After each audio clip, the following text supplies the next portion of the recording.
November is Veterans and Military Families Month, and here at Spectrum News, we are honoring the service of those who serve. Part of the promise of serving our country is helping family members plan and pay for a service member's burial or memorial service.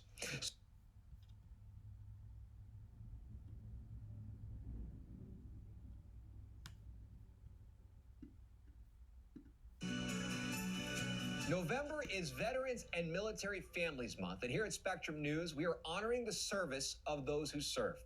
Part of the promise of serving our country is helping family members plan and pay for a service member's burial or memorial service. Spectrum News 13's Katie Streit takes us to the Florida National Cemetery in Bushnell, where one veteran is memorializing their stories and preserving them online for education.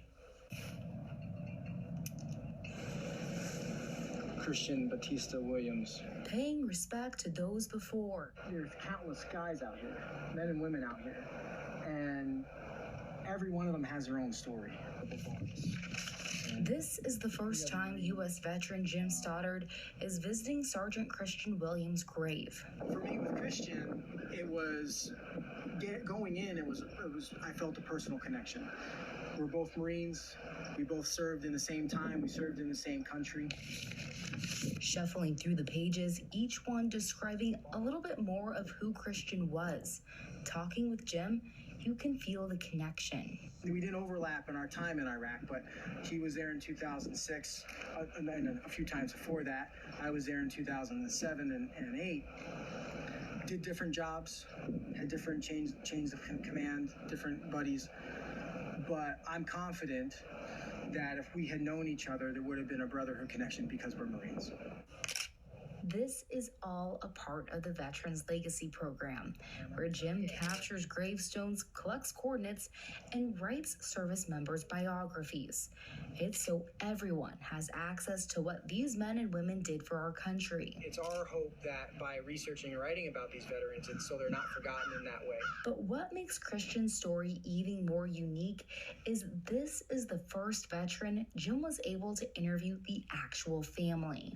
To talk to a human as a source compared to reading a document as a source, it's a whole other ballgame and really powerful, and you get the level of detail that you can't get from, as useful as a census record and an enlistment card are, you're not going to get the personal stories from them that you would from a mother, a sister, or a comrade. As Jim continues learning and sharing about the rows and rows of men and women who served our country, the final project for each of these service members is a burial or memorial at a national cemetery. It's important to remember that there are places where veterans are interred, and what a national cemetery is, why they exist, why they're all uniformed like this. Everybody's the same here. There's not distinguishing between rank or how someone died or anything like that.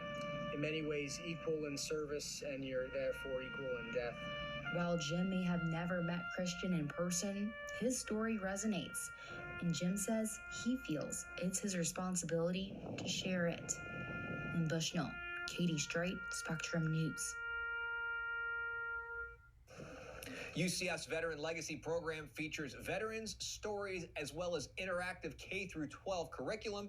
The project would not be possible without UCF providing college credit for students like Jim. You can find additional information about the program on our website, mynews13.com.